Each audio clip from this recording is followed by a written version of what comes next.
নমস্কার বন্ধুরা, Indian choice কিচেনে তোমাদের স্বাগত জানাই। আজকে আমি একটা নতুন রেসিপি নিয়ে তোমাদের সামনে চলে এসেছি।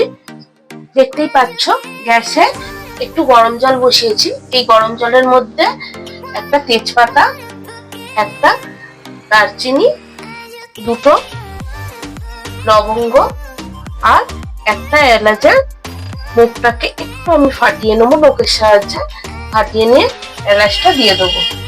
দিয়ে গরম জলটা যাতে ফুটে যায় এই গরম মশলাটার সঙ্গে, তত অবধি আমি অপেক্ষা করব।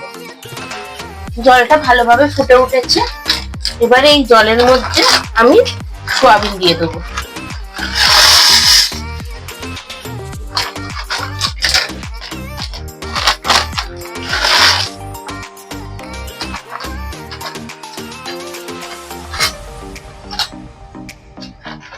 এবারে আমি এই সোয়া বড়িগুলো দিয়ে এই জলের মধ্যে আমি 15 মিনিট ভিজিয়ে রাখবো। একটুখানি নাড়াচাড়া করে নিয়ে গ্যাসের ফ্লেমটাকে আমি অফ করে দেবো। দিয়ে 15 মিনিট এটাকে ভিজিয়ে রাখবো গরম জলের মধ্যে। এবারে সোয়া বড়িগুলো ভিজে যাচ্ছে, 15 মিনিট হয়ে গেছে, দেখতেই পাচ্ছ কেন ফুলে গেছে। এবারে এই জলগুলোকে ভালো করে এরকম হাতের সাহায্যে চিপে চিপে একটা জায়গায় তুলে রাখবো। ভালো করে চিপতে হবে, চেষ্টা করতে হবে যতখানি পরিমাণ জল এরকম চিপে বার করে দেওয়া যায়। সবগুলোকে এরকম ভাবে চিপে ভালো করে জলগুলো বার করে এখানে তুলে দেবো। সবকটা এরকম ভাবে তুলে নিয়েছি। আর এই জলটা কিন্তু আমি ফেলবো না, এই জলটা রেখে দেবো। এবারে এইগুলোর মধ্যে আমি একটু হলুদ গুঁড়ো,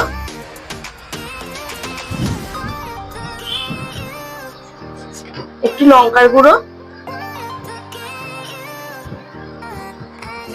অল্প করে লঙ্কার গুঁড়ো দিয়ে দেবো, নুন আর একটু চিনি। সব কটাকে একসঙ্গে ভালো করে আমি মাখিয়ে নেব।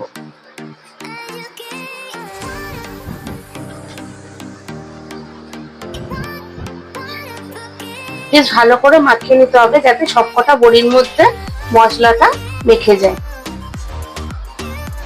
তোমরা এখনো যারা আমার চ্যানেলটাকে সাবস্ক্রাইব করোনি তারা সাবস্ক্রাইব করে নিও, তাহলে আমার সব রেসিপি গুলো দেখতে পাবে। আর ফেসবুক আর ইনস্টাগ্রামটা ফলো করো।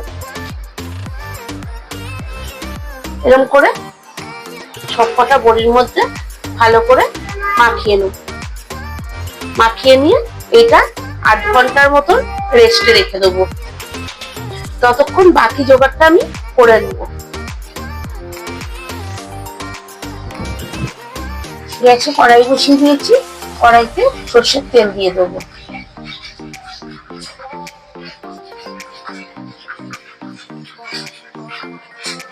তেল গরম হয়ে গেছে। আমি দুটো আলুকে এরকম ছোট ছোট করে কেটে নিয়েছি। এবারে সেই আলুগুলোকে ভেজে নেব।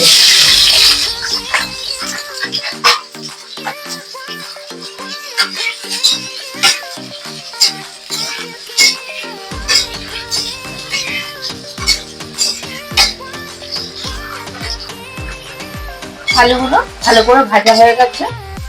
এবারে একটা জায়গার মধ্যে তুলে নেব।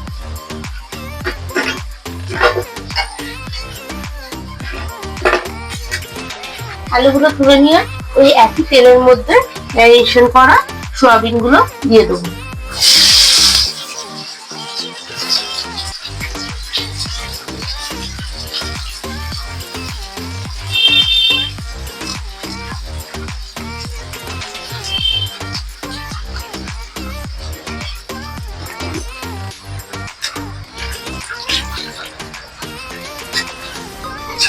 সয়াবিন গুলোকে এবারে ভালোভাবে ভেজে দেবো।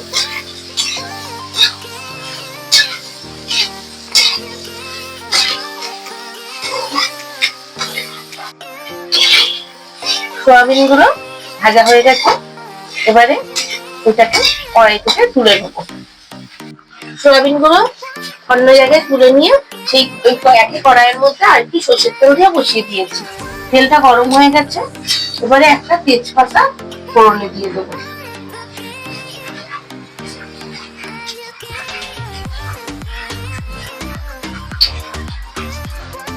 এবারে কুচনো পেঁয়াজ দিয়ে দেবো তেলের মধ্যে।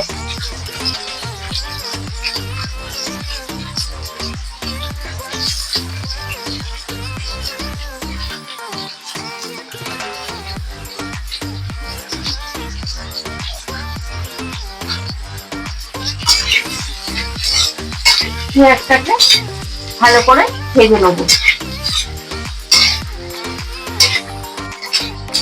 পেঁয়াজটা ডিপ ব্রাউন কালার করে ভেজে নিয়েছি। এবারে এর মধ্যে একটু রসুন বাটা আর একটু আদা বাটা দিয়ে দেবো।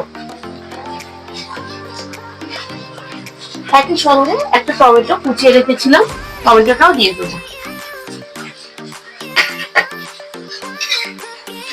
দিয়ে একটুখানি ভালোভাবে কষে নেবো।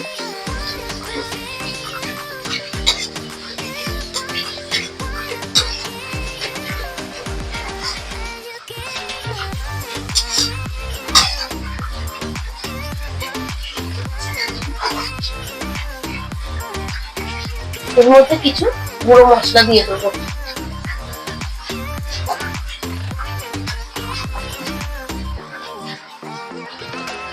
হলুদ গুঁড়ো,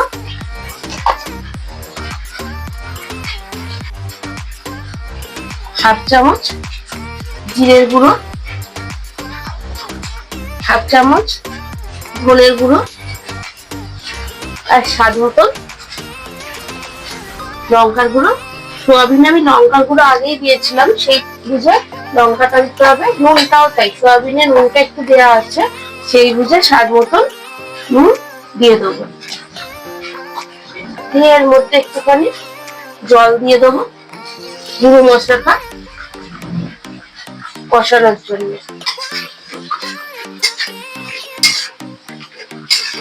ভালো করে সব মশলাগুলোকে কষাতে থাকবো। মশলাগুলো কষানো হয়ে গেছে, টমেটোটাও গলে গেছে। এবারে এর মধ্যে একটু কালারের জন্য কাশ্মীরি লঙ্কার গুঁড়ো দিয়ে দেবো।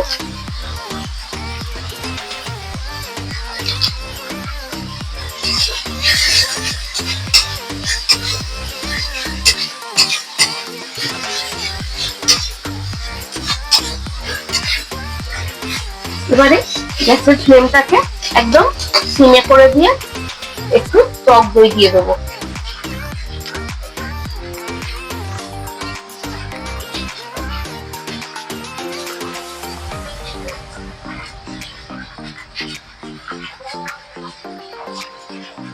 টক দইটা দিয়ে কষাতে থাকবো যতক্ষণ না মশলা থেকে তেলটা ছেড়ে দিচ্ছে।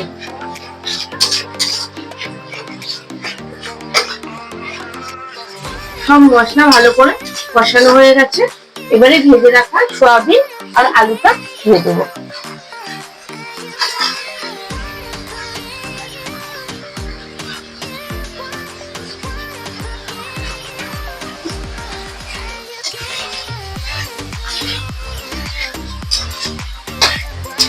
ভালো করে মশলার সঙ্গে এইগুলোকে কষিয়ে নেবো।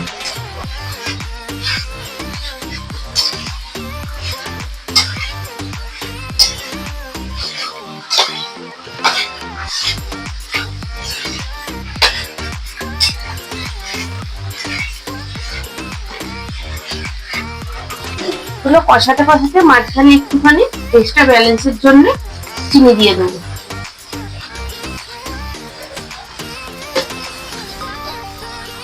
দিয়ে ভালো করে আর একটু কষিয়ে নেবো।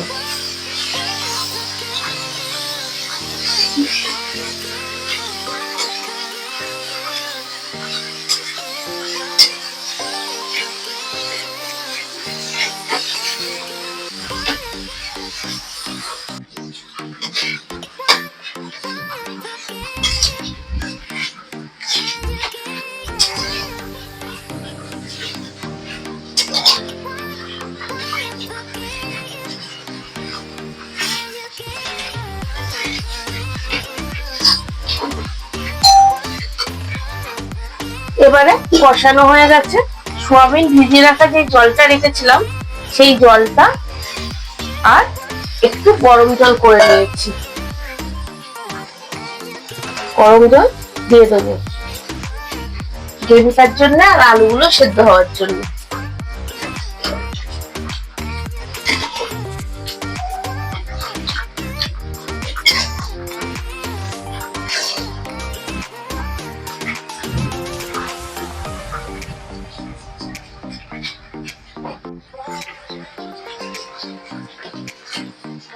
আলুগুলো প্রায় সেদ্ধ হয়ে এসছে। এবারে একটা ক্যাপসিকামকে এরকম কিউব কিউব করে কেটে রেখেছি, ক্যাপসিকাম গুলো দিয়ে দেবো এর মধ্যে।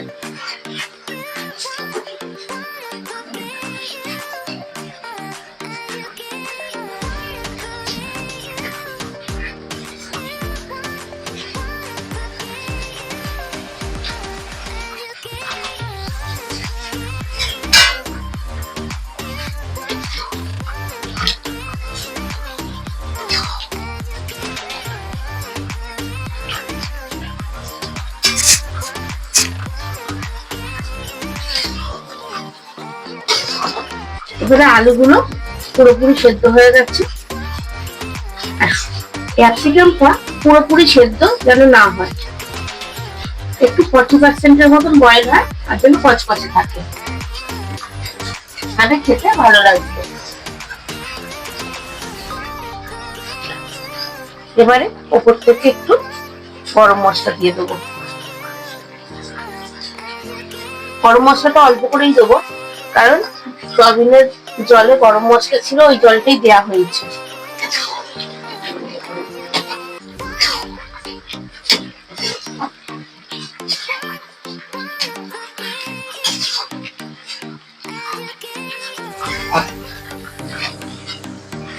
দেখো মশলা সয়াবিন রেডি। তোমাদের যদি এই রেসিপিটা ভালো লাগে একটা লাইক কমেন্ট শেয়ার করো।